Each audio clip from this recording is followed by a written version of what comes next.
तो यहाँ पे हेडिंग ही देख के आप समझ गए होंगे, very important and special notes for pre board exam. तो प्री बोर्ड एग्जाम के लिए हम आपकी तैयारी करवाना शुरू कर रहे हैं। तो इसमें आपका पहला क्वेश्चन है, name any two OOPs principle. कौन बताना चाहेगा? हाँ बताइए बेटा। सर एब्स्ट्रैक्शन और इनहेरिटेंस। ठीक है, ओके। तो देखिए यहाँ, हाँ अब यहाँ पे मैं थ्योरी क्योंकि यहाँ पे समझाना चाहता हूँ ना, इसलिए खाली आंसर ही नहीं बताऊंगा, उसके आगे पीछे की भी चीजें बताऊंगा, जिससे कि आपका एक ही क्वेश्चन ना तैयार हो और भी क्वेश्चन तैयार हो जाए। तो यहाँ पे पहला क्वेश्चन जो आपने देखा, नेम एनी टू प्रिंसिपल्स, तो इसमें आपके ऊप्स के जो है 4 प्रिंसिपल होते हैं। एक आपका डेटा एब्स्ट्रैक्शन होता है, एक आपका जो है पॉलीमॉर्फिज्म होता है, एक आपका इनहेरिटेंस होता है और एक आपका इनकैप्सुलेशन होता है। तो डेटा एब्स्ट्रैक्शन, इनकैप्सुलेशन, इनहेरिटेंस और पॉलीमॉर्फिज्म, ये 4 आपके प्रिंसिपल्स होते हैं, जिनमें आपको सिर्फ 2 लिखने, नाम लिखने, उसका डेफिनेशन वगैरह नहीं देना है। अब क्वेश्चंस में आगे डेफिनेशन है इस असाइनमेंट में, तो मैं वो डेफिनेशन भी एक्सप्लेन करूंगा, लेकिन अभी आपका सिर्फ नाम 2 चाहिए। तो आप डेटा एब्स्ट्रैक्शन, इनकैप्सुलेशन, पॉलीमॉर्फिज्म और इनहेरिटेंस, चारों में से कोई 2 लिख सकते हैं। नेक्स्ट क्वेश्चन है, डिफाइन इनकैप्सुलेशन। कौन बताना चाहेगा, डिफाइन करना चाहेगा?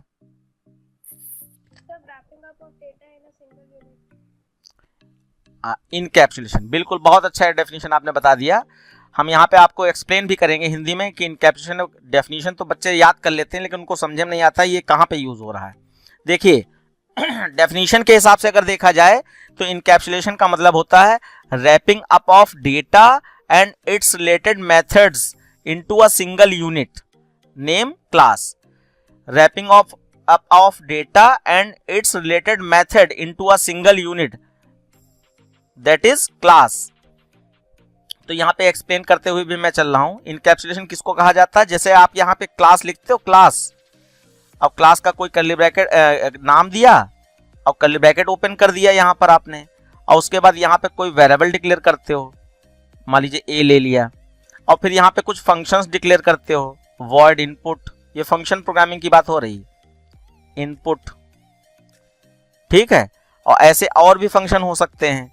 लास्ट में PSVM हो जाता है, पब्लिक स्टैटिक वॉइड मेन, और उसके अंदर से ये कर्ली ब्रैकेट खोलकर फंक्शन कॉलिंग हो जाती है, फंक्शन को कॉलिंग करना पड़ता है, और फिर public static void main close हो जाता है और क्लास का कर्ली ब्रैकेट क्लोज हो जाता है, एंड ऑफ क्लास। तो इस डेफिनेशन का मतलब क्या है, wrapping up of data, data का मतलब यहां पर वेरिएबल से है, ये ग्लोबल वेरिएबल जो होता है। तो wrapping up of data and its related method, और इस डेटा को जहां जहां जिन मेथड्स में यूज करना, मेथड मतलब फंक्शन, तो ये इनपुट फंक्शन है, कंप्यूट फंक्शन होता है, डिस्प्ले फंक्शन होता है। तो इस डेटा को इसके रिलेटेड मेथड्स में यूज करते हैं हम लोग। तो रैपिंग अप, और रैपिंग का मतलब है डेटा और मेंबर फंक्शन को एक जगह पर बंद करना। तो यहां पर ये कर्ली ब्रैकेट ओपन हुआ और ये कर्ली ब्रैकेट क्लोज हुआ, इसी को इनकैप्सुलेशन कहते हैं। और ये कर्ली ब्रैकेट किसका है, क्लास का है। तो सीधी भाषा में अगर कहें कि जब क्लास के अंदर डेटा मेंबर और मेंबर मेथड, मेंबर फंक्शन एक साथ रैप किए जाते हैं, यानी बंद किए जाते हैं, तो इस प्रोसेस को इनकैप्सुलेशन कहते हैं। यानी एक क्लास के अंदर वेरिएबल आपने डिक्लेयर किए और फंक्शंस बनाए और उसके अंदर वर्किंग परफॉर्म किया और फिर उन सबको किसके अंदर, क्लास के अंदर बंद कर दिया, तो इसी को इनकैप्सुलेशन कहते हैं। रैपिंग यानी रैपर होता है आपका टॉफी का, तो टॉफी उसके अंदर बंद होती है। तो ऐसे ही यहाँ पर डेटा मेंबर और उससे रिलेटेड मेथड्स बंद हैं, यानी कि रैपिंग की गई है, तो वो किसके अंदर की गई, क्लास के अंदर, इसी को इनकैप्सुलेशन कहते हैं। तो अब ये हमने बता दिया है, पिक्चर भी आपने देख ली कि क्लास के कर्ली ब्रैकेट के अंदर वेरिएबल और फंक्शन को बंद करने को, रैप करना या बंद करने को ही, एक साथ में बंद करने को ही इनकैप्सुलेशन कहते हैं। ठीक है, अब नेक्स्ट क्वेश्चन देखिए। नेक्स्ट क्वेश्चन है आपका, what do you mean by inheritance, give two advantage of inheritance. कौन बताना चाहेगा? इनहेरिटेंस का मतलब क्या है और उसके दो एडवांटेज, या जितना आता है उतना बताइए आप। सर मैं बताऊं? यस बताइए बेटा। Sir inheritance means to adopt some properties of another class in one class. हाँ बहुत अच्छा आपने बताने की कोशिश की। और कोई किसी ने डेफिनेशन याद की है? So it is a mechanism in which one class acquires the property of another. बिल्कुल सही, ये आपने प्रोफेशनली डेफिनेशन जो आपने बताई बिल्कुल सही है। अब यहाँ पे हम आपको हिंदी में इसका मतलब बताते हैं और स्ट्रक्चर के थ्रू इसको समझाते भी हैं कि ये क्या है। दो एडवांटेज, अच्छा ये बात करेंगे, पहले इनहेरिटेंस की बात हो जाए। तो कई अलग अलग बुक्स में अलग अलग तरीके से लिखी होती है बात, लेकिन बात का सेंस सेम होता है। यहाँ पे क्या कहा गया, ये इट इज अ एबिलिटी या it is a mechanism to adopt base class features into sub class, ऐसे कह लें, या जो आपने बताया वो भी सही है, तो उसको इनहेरिटेंस कहते हैं। अब यहाँ पे इनहेरिटेंस का हिंदी में मतलब समझ लीजिए, जैसे हमारे गार्जियंस कौन है, मम्मी पापा हमारे हैं, उनके गार्जियंस कौन है, हमारे दादाजी दादी जी। तो दादाजी दादी जी के जो प्रॉपर्टीज थी कि वो लंबे थे, गोरे थे, काले थे, मोटे थे, तो उनकी प्रॉपर्टीज मम्मी पापा में आई, यानी पापा के गार्जियंस और मम्मी के गार्जियंस के प्रॉपर्टी पापा और मम्मी में आई, और पापा मम्मी की प्रॉपर्टीज जो हैं हमारे अंदर आ रही हैं। अब ये कोई एक्सटर्नल फीचर्स की बात नहीं हो रही, इंटरनल भी फीचर्स हो सकते हैं कि पापा बहुत शांत रहते हैं इसलिए बच्चा भी बहुत शांत रहता है, कुछ भी ऐसा हो सकता है। तो इसी को इनहेरिटेंस कहते हैं कि जब बेस क्लास मतलब गार्जियंस क्लास, पेरेंट क्लास के कोई भी फीचर्स जब चाइल्ड क्लास में इनहेरिट किया जाता है, मतलब आते हैं या यूज किए जाते हैं, तो उसको हम लोग इनहेरिटेंस कहते हैं। ये तो इसका मतलब हो गया हिंदी में। अब इसका है name two advantage of inheritance. तो एडवांटेज क्या है यहाँ पर? तो एडवांटेज ये है, पहले तो मैं इसका स्ट्रक्चर थोड़ा समझा दे रहा हूँ कि इनहेरिटेंस यूज कैसे किया जा रहा है। देखिए ये जैसे हमने एक क्लास बनाई, ये बस आप समझने के लिए बता रहे हैं, XYZ ये एक क्लास बनाई और इसके अंदर कुछ वेरिएबल डिक्लेयर किए और कुछ फंक्शन डिक्लेयर किए। तो ये हमने कुछ वेरिएबल डिक्लेयर किए और कुछ फंक्शन डिक्लेयर किए और फिर इस क्लास को हमने बंद कर दिया। अब देखो इनहेरिटेंस का यूज क्या है। इनहेरिटेंस में एक से अधिक क्लास होती हैं, तो यहां पर एक और क्लास बनाई, क्लास ABC मान लीजिए बना दी, ABC। अब इसकी भी कुछ प्रॉपर्टी होंगी, यानी इनके भी वेरिएबल होंगे। मान लीजिए हमने यहाँ A ले लिया और इनके भी कुछ फंक्शन होंगे। मान लीजिए हमने यहाँ पे वर्ड कंप्यूट ले लिया, कंप्यूट, ठीक है। और उसके बाद इसको भी हमने बंद कर दिया। अब एक ही प्रोग्राम में दो क्लासेस हैं, अभी ये एक दूसरे से अलग अलग हैं, इंडिविजुअल हैं, कोई एक दूसरे को डिस्टर्ब नहीं कर रहा है या कोई एक दूसरे के साथ प्रॉपर्टी का लेन देन नहीं कर रहा है। लेकिन अगर हम यहां पर इसको इनहेरिट करवा दें बेस क्लास को सब क्लास में, कैसे इनहेरिट करवाओगे?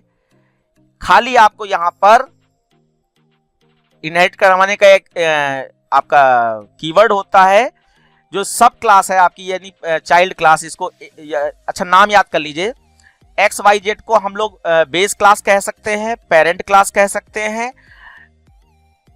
बेस क्लास, पेरेंट क्लास या सुपर क्लास भी कहा जाता है। इसको तीन नाम है इसके, बेस क्लास, पेरेंट क्लास या सुपर क्लास। सुनने पे और समझने पे ज्यादा ध्यान दीजिएगा प्लीज, ठीक है, समझने पे ध्यान दीजिएगा। बाकी जब आप समझोगे, थ्योरी पढ़ोगे, डेफिनेशंस याद करोगे, तो आपको ये सारी चीजें याद आएंगी अगर आपने ध्यान से सुना। तो इसके नाम तीन बताए हमने, सुपर क्लास, बेस क्लास या पेरेंट क्लास XYZ का, और तीन ही नाम इसके हैं। बेस क्लास अगर ऊपर वाले को कहा तो नीचे वाले को डिराइव्ड क्लास कहा जाता है, डिराइव्ड क्लास कहा जाता है। अगर बेस ऊपर वाले को पेरेंट क्लास कहा तो नीचे वाले को चाइल्ड क्लास कहा जाता है। अगर ऊपर वाले को हमने बेस क्लास, अच्छा सुपर क्लास कहा तो नीचे वाले को सब क्लास कहा जाता है, सब, SUB। तो अभी तो ये इनहेरिट नहीं है। अब इनहेरिट करने के लिए यहाँ पे क्या होता है, एक्सटेंड कीवर्ड होता है, EXTENDS, ये एक्सटेंड्स है S, और उसके बाद स्पेस देकर मैं यहाँ पे लिख दूं XYZ। मेरे पास जगह नहीं है, थोड़ा ध्यान नहीं दिया, फिर से ध्यान दीजिए। Class ABC space x tends space XYZ, इतना लिख देने से ये बेस क्लास इस सब क्लास में इनहेरिट हो गई, यानी जुड़ गई। अच्छा, बेस क्लास या पेरेंट क्लास के ही फीचर सब क्लास में आएंगे, सब क्लास के फीचर बेस क्लास में नहीं जाएंगे। तो हर क्लास के अपने फीचर्स का मतलब यहाँ पे दो चीजें हो गई, वेरिएबल्स और फंक्शंस। तो इसके भी वेरिएबल फंक्शन होंगे और जो सब क्लास है इसके भी वेरिएबल और फंक्शन होंगे। तो जो सब क्लास है इसी में बेस क्लास के फीचर्स आने हैं। तो यानी कि इस सब क्लास के पास सिर्फ a नाम का वेरिएबल था। अब इनहेरिट करने से क्या होगा, ये x नाम का वेरिएबल भी आप इस क्लास में यूज कर सकते हो। अदरवाइज ये x वेरिएबल किसका है, ये तो बेस क्लास का है, ये इसमें नहीं आ सकता। लेकिन अगर इनहेरिट कर लेते हो तो ये x जो है यहां आ सकता है, या ये इनपुट फंक्शन यहां पे कॉल कर सकते हो। ये फीचर्स लाने का मतलब है कि बेस क्लास के फीचर्स सब क्लास में आ जाते हैं। तो ये तो इनहेरिटेंस हो गया। अब इसके बाद हाँ, जैसे क्लास एक्स वाई एबीसी में एक्सटेंड एक्स वाई जेड लिखा है, तो ऐसे क्लास एक्स वाई जेड में एक्सटेंड एबीसी लिख देते हैं, तो इसका मतलब ये बेस क्लास बन जाती। यहाँ पे जो ऊपर लिखा है और नीचे लिखा है इससे मतलब नहीं है। जो यहाँ पे एक्सटेंड करोगे, यानी एक्स वाई जेड को एक्सटेंड किया है, इसका मतलब एक्स वाई जेड चाहे ऊपर लिखी हो और चाहे नीचे लिख दें हम, तो एक्स वाई जेड को एक्सटेंड कर रहे हो, इसका मतलब एक्स वाई जेड को बेस क्लास माना जाएगा। और किस में एक्सटेंड हो रही है, एबीसी में, तो इसको सब क्लास या चाइल्ड क्लास कहा जाएगा। ठीक है, हाँ कुछ पूछना है और किसी को? ठीक है, अब एडवांटेज की बात करें तो एडवांटेज में सबसे पहला एडवांटेज इसका है रीयूज। रीयूज या रीयूजेबिलिटी कहा जाता है इसको। तो रीयूजेबिलिटी का मतलब है कि जैसे ये x नाम का वेरिएबल इस क्लास के अंदर यूज हो चुका है, मतलब इस क्लास के अंदर डिक्लेयर किया जा चुका है, और ये एबीसी वाली ये क्लास के अंदर नहीं है। हम मान लीजिए x और a का सम करना चाहते हैं एबीसी वाली क्लास के अंदर कंप्यूट फंक्शन में, तो अगर एबीसी क्लास के अंदर 2 नंबर का सम करना चाहते हैं तो एबीसी क्लास के पास 2 वेरिएबल होने चाहिए ना, लेकिन इसके पास तो एक ही वेरिएबल है। तो एक वेरिएबल हम किससे ले रहे हैं, पेरेंट क्लास से ले रहे हैं। तो वो पेरेंट क्लास का वेरिएबल यहां पर a प्लस एक्स एसओपीएल में लिख दो, सम हो जाएगा। ये हो गया रीयूज। अब रीयूज अभी भी नहीं समझ में आया होगा, तो इसका मतलब ऐसा समझ लीजिए, बिना यहां डिक्लेयर किए, ये एबीसी क्लास के अंदर बिना डिक्लेयर किए x को हमने यूज कर लिया, तो x का हमने यहां पर क्या किया है, रीयूज किया है। क्यों? क्योंकि x डिक्लेयर इस क्लास के अंदर था, तो यूज भी इसी क्लास के अंदर हो सकता था। अब हमने यहां पर बिना डिक्लेयर किए, यहां तो ये एक्स वाई जेड नाम की क्लास में तो x यूज हो ही रहा होगा, और उसको एबीसी में भी यूज कर लिया, इसको ही रीयूज कहते हैं। रीयूज या रीयूजेबिलिटी कहते हैं कि बिना एबीसी में डिक्लेयर किए एक्स वाई को यूज कर लिए, दोबारा से प्रयोग। एक तो यूज इसको हम एक्स वाई जेड में कर ही रहे थे x को, और फिर एबीसी में भी x को यूज कर लिया, तो रीयूज कर लिया उसका बिना यहां डिक्लेयर किए, इसी को रीयूज कहते हैं। समझ में आ गया? और किसी के मन में कोई क्वेश्चन आ रहा है? हाँ सर, जैसे हम एबीसी क्लास के नीचे भी सर एक क्लास इनपुट करा दी, जैसे सर एसक्यूपी ऐसे कुछ करके, हाँ पीक्यूआर, यस सर, उसमें एक्सटेंड्स XYZ लगा दे, तब क्या इनपुट सर क्लास एबीसी वाला काउंट होगा? अब देखो आपने क्या किया, एक क्लास XYZ थी, उसको एक्सटेंड कर लिया एबीसी में, और फिर इसके नीचे एक क्लास PQR है, और इसके अंदर आप XYZ को एक्सटेंड करना चाहते हो। तो इसका मतलब जानते हैं क्या होगा? इसका मतलब ये होगा कि XYZ पेरेंट के 2 बच्चे हैं, एक एबीसी बच्चा है और एक PQR बच्चा है। तो जो भी XYZ के अंदर फीचर्स होंगे, जैसे x है या इनपुट फंक्शन है, तो वो एबीसी में भी यूज कर सकते हैं आप, और PQR जो क्लास नहीं बनाएंगे उसमें भी यूज कर सकते हैं आप, 2 बच्चों के रूप में। ठीक है, बहुत हो गया। अब इससे ज्यादा डिटेल ये 12th में हम लोग पढ़ेंगे, मतलब भर का आपको समझ में आ गया होगा इनहेरिटेंस क्या मतलब क्या है। ये कोई बताएगा नहीं 10th में, हम आपको यहाँ पे मजबूत करना चाहते हैं दिमाग के लेवल पे, इसलिए बता रहे हैं कि आप अपने मन से भी थ्योरी बना के लिख सकते हो जो आपने समझा हमसे। इंग्लिश तो सबको ही आती है ना। दूसरा इसका इंपॉर्टेंस जो है वो कह देते हैं transitive in nature, transitive nature. ये अब यहाँ पे कोई ये जैसे एग्जांपल हमने पेरेंट्स और चाइल्ड वाला ले लिया, इसमें तो आप बहुत ज्यादा इमोशनली अटैच हो गए होंगे। हम जनरल एग्जांपल ले रहे हैं, जैसे कि स्कूल में प्रिंसिपल होती हैं और प्रिंसिपल को एक्सटेंड कौन कर रहे हैं, टीचर्स, और टीचर्स को कौन एक्सटेंड कर रहे हैं, बच्चे। तो वो भी इनहेरिटेंस का ही पार्ट है कि प्रिंसिपल ने अपना कोई आदेश पारित किया या कोई अपना आदेश ऑर्डर निकाला तो टीचर को बताता है, प्रिंसिपल टीचर को बताता है। तो यानी कि प्रिंसिपल के फीचर्स टीचर के पास आए और टीचर फिर उसको अपने आगे बढ़ा देता है, यानी बच्चों तक पहुंचा देता है। तो ट्रांजिटिव इन नेचर का मतलब क्या हुआ? ट्रांजिटिव इन नेचर का मतलब हुआ कि जैसे आप हमारे बच्चे हो, क्लास में पढ़ रहे थे, आप फिजिकली वहां पर क्लास में कोचिंग में पढ़ रहे थे, आपके पास पेन खत्म हो गया, इंक उसकी खत्म हो गई, तो आपने कहा सर एक पेन होगा, तो हमने कहा बिल्कुल, तो हम अपना पेन आपको दे दे रहे हैं। तो इसका मतलब मैं सुपर क्लास या बेस क्लास या पेरेंट क्लास हो गया और आप सब क्लास हो गए, आप हमारा पेन यूज कर सकते हो।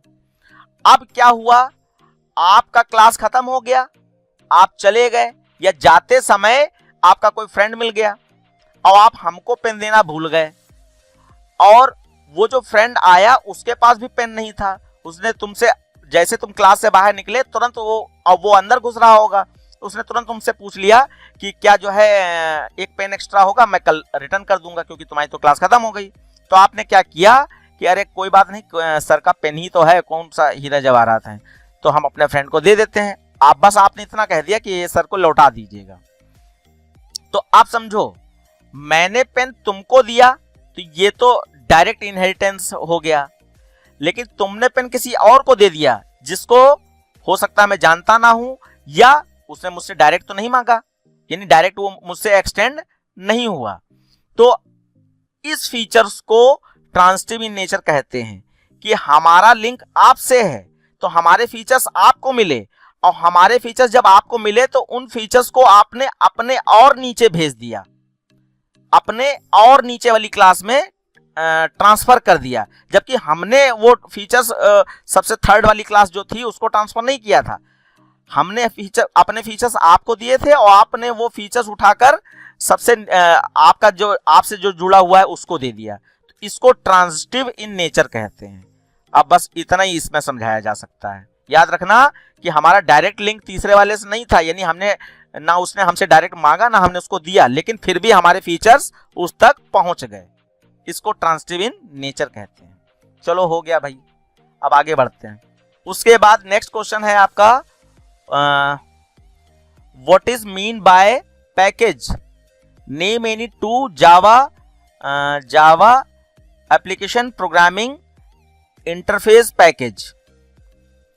पैकेज क्या? group of classes is known as package and shell java.io and util। बिल्कुल, आपने पूरा कंप्लीट आंसर दे दिया। एक तो ये है कि पैकेज क्या है, और दूसरा है कि जावा प्रोग्रामिंग में कौन कौन से पैकेज जो है यूज किए जाते हैं। तो यहाँ पर पहले पैकेज हम हिंदी में समझा दें आपको। देखिए, कोई पैकेज है, मान लीजिए ये मैं जबरदस्ती अपनी तरफ से बनाने की कोशिश कर रहा हूँ, वैसे तो आपको मालूम है यूटिल और आईओ पैकेज आप लोग यूज करते हो। तो ये क्या होता है, ये प्रीडिफाइंड लाइब्रेरी क्लासेस होती हैं, या प्रीडिफाइंड पैकेज कहे जाते हैं ये आपके, यानी कि हमने नहीं बनाए हैं, ये जिस किसी ने भी ये लैंग्वेज बनाई होगी उसने बनाए होंगे। तो यहाँ पे मान लीजिए एक पैकेज ऐसे समझ लीजिए, मान लीजिए प्रीडिफाइंड वाला ही बता दे रहे हैं, आप sc.nextint यूज करना चाहते हो, sc.nextint ये फंक्शन यूज करना चाहते हो। तो ये फंक्शन किसके अंदर है, स्कैनर क्लास के अंदर, स्कैनर। और स्कैनर क्लास किसके अंदर है, यूटिल पैकेज में, यूटिल हाँ यूटिल पैकेज में है। ठीक है, तो अब देखो, अगर हम ये पैकेज ना लें, java.util अगर ना लें तो स्कैनर वर्क नहीं करेगा, और स्कैनर ना लें तो sc.nextint वर्क नहीं करेगा। अब कहां से स्टार्टिंग होगी इस चीज को पहचानने के लिए, सबसे पहले कंपाइलर sc.nextint पे आएगा, और जानने की कोशिश करिएगा sc.nextInt है क्या, और आपने स्कैनर लगाया नहीं है। ध्यान देना, आपने यूटिल पैकेज लिया है लेकिन स्कैनर नहीं लगाया है, तो क्योंकि स्कैनर के अंदर ये चीज होती है तो आपका ये स्टेटमेंट एरर दिखाएगा। स्कैनर में ये होता है, स्कैनर क्लास के अंदर ये फंक्शन होता है, तो आपका ये स्टेटमेंट एरर दिखाएगा। अब मान लेते हैं स्कैनर क्लास लगी है, तो सबसे पहले कंपाइलर इस पे आएगा sc.nextInt, तो उसकी डेफिनेशन ढूंढने के लिए वो कहां जाएगा, ये फंक्शन जिस क्लास के अंदर लिखा गया होगा तो वो स्कैनर के अंदर जाएगा, और स्कैनर के अंदर जब जाएगा तो स्कैनर ढूंढने के लिए उसको यूटिल पैकेज के अंदर जाना पड़ेगा, और यूटिल पैकेज आपने दिया नहीं है तब भी एरर आएगी।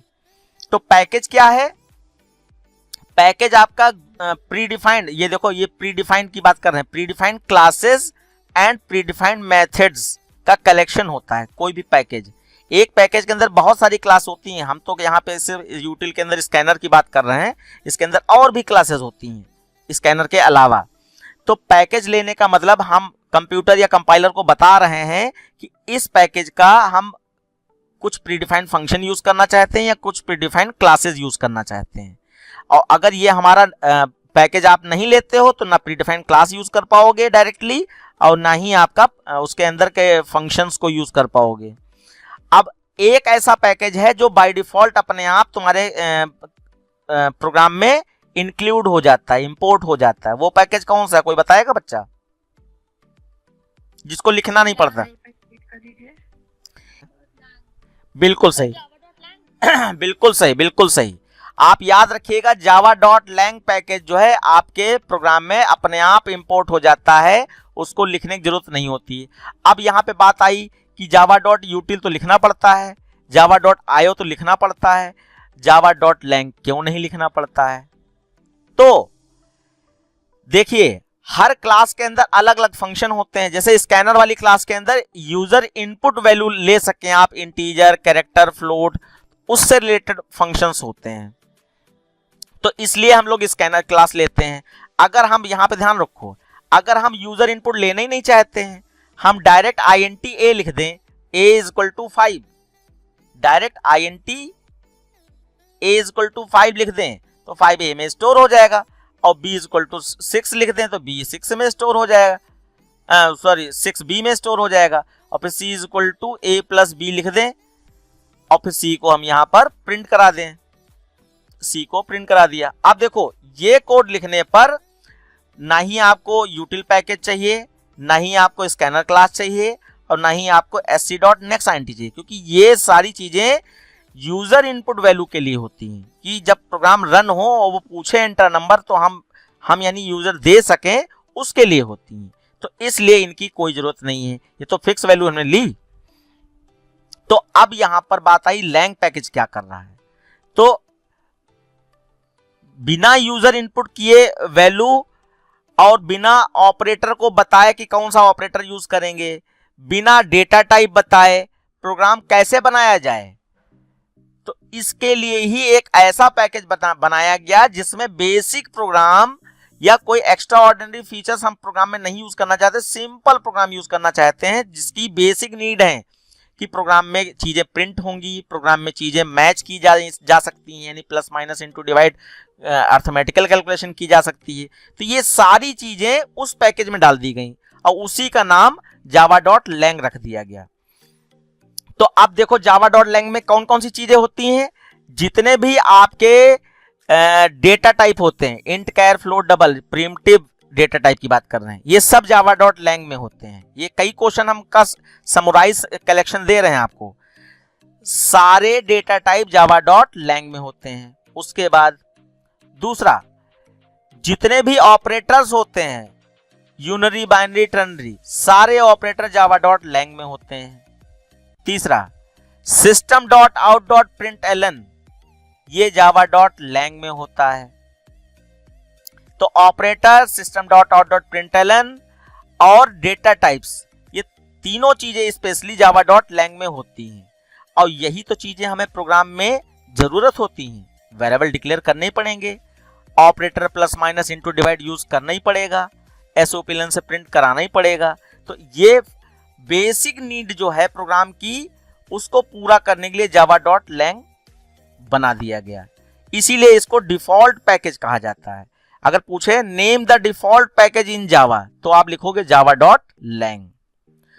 और अगर आपको एक्स्ट्रा कुछ फीचर्स चाहिए तो अलग से आपको क्लासेस और पैकेज इंपोर्ट कराने पड़ेंगे। जैसे हमें एक्स्ट्रा फीचर्स क्या चाहिए कि हम फिक्स वैल्यू नहीं लेना चाहते हैं, ये वाली हम यूजर इनपुट वैल्यू लेना चाहते हैं, तो उसके लिए आपको स्कैनर लाइन और यूटिल पैकेज की जरूरत पड़ेगी, तो इसको इंपोर्ट कराना पड़ेगा। तो बच्चों समझ में आया कि क्या होता है पैकेज और क्या होता है क्लासेस और क्या होते हैं फंक्शंस और क्या होती है बेसिक नीड प्रोग्राम की। Yes sir. देखिए ये, हाँ जी बेटा बताइए। एस्टिक का यूज है मल्टीप्लाई, अच्छा वो ऊपर वाला एस्टिक, तो ये एक बार और डिस्कस हुआ था, मैं फिर से बता दे रहा हूं कि देखिए एक पैकेज में एक से अधिक क्लासेस और मैं उससे रिलेटेड मेथड्स होते हैं। तो हम यहाँ पे स्टार लगाने का मतलब होता है कि इस पैकेज के अंदर कोई भी क्लास हम यहाँ अपने प्रोग्राम में यूज कर सकते हैं, ये स्टार लगाने का मतलब होता है। और अगर स्टार ना लगाना चाहें तो हम जो पर्टिकुलर क्लास यूज करना चाहते हैं उसको यहाँ लिख सकते हैं, यानी कि हम यहाँ लिख सकते हैं java.util.scanner। अगर हमने ऐसे लिख दिया और सेमीकोलन यहाँ लग जाएगा, फिर स्टार स्टार नहीं लगेगा, इंपोर्ट वाली लाइन और आगे रहेगी यहाँ पर इंपोर्ट। तो अगर ये लिख दिया तो इसका मतलब अब हम सिर्फ स्कैनर क्लास ही यूज करना चाहते हैं और उस स्कैनर क्लास के अंदर जो फंक्शंस होंगे उनको यूज करना चाहते हैं। जावा यूटिल पैकेज के अंदर और जो क्लासेस हैं उनको अभी यूज नहीं कर पाएंगे। और स्टार लगाने का मतलब हमारी मर्जी है, हम स्कैनर क्लास यूज करें या हमारी मर्जी जो इसके अंदर और प्रीडिफाइंड क्लासेस होंगी या उनके फंक्शंस होंगे उनको भी यूज कर सकते हैं। सर इंपोर्ट क्यों लगाते थे? यस बेटा, सर इंपोर्ट वाला बता दीजिए एक बार। इंपोर्ट आपका एक कीवर्ड है जो किसी भी प्रीडिफाइंड पैकेज को अपने प्रोग्राम में इंक्लूड कराने के लिए यूज किया जाता है। यानी कि पैकेज तो आपका किसी दूसरे फोल्डर में बने होते हैं, हम फोल्डर्स की बात कर रहे हैं जो अलग अलग येलो कलर के दिखाई पड़ते हैं ना कंप्यूटर में। तो यहाँ पे आपका पैकेज नाम का कोई फोल्डर बना है जिसके अंदर सारी प्रीडिफाइंड क्लासेस और सारे पैकेजेस स्टोर हैं। अब उस फोल्डर से और जो प्रोग्राम हम लिख रहे हैं वो दूसरे फोल्डर में होता है, वो java.bin नाम के फोल्डर में होता है। तो दूसरे फोल्डर पैकेज वाले फोल्डर से पैकेज की सारी प्रॉपर्टीज उठकर आपके प्रोग्राम वाले फोल्डर के अंदर, आपके प्रोग्राम के अंदर आ जाएं, इसके लिए इंपोर्ट कीवर्ड की जरूरत होती है। तो इंपोर्ट से हम उनके फीचर्स को, उस पैकेज के फीचर्स को इंपोर्ट करते हैं अपने प्रोग्राम में, इसलिए इंपोर्ट लगाना जरूरी है, नहीं तो ये पैकेज की प्रॉपर्टीज नहीं आ पाएंगी। अब इसके बाद है पैकेज, 2 पैकेज के नाम बताओ। तो आपको 3 पैकेज हमने बताए, java.lang, java.util, java.io, ये 3 पैकेज मेन हो गए। बाकी कुछ पैकेज और भी हैं, नाम याद कर पाए तो याद कर लीजिए, java.applet, java.net, ऐसे लिख दे रहे हैं। ये और पैकेज उन 3 पैकेज के अलावा java.applet, ऐसे करके कुछ स्पेलिंग होती है, java.awt,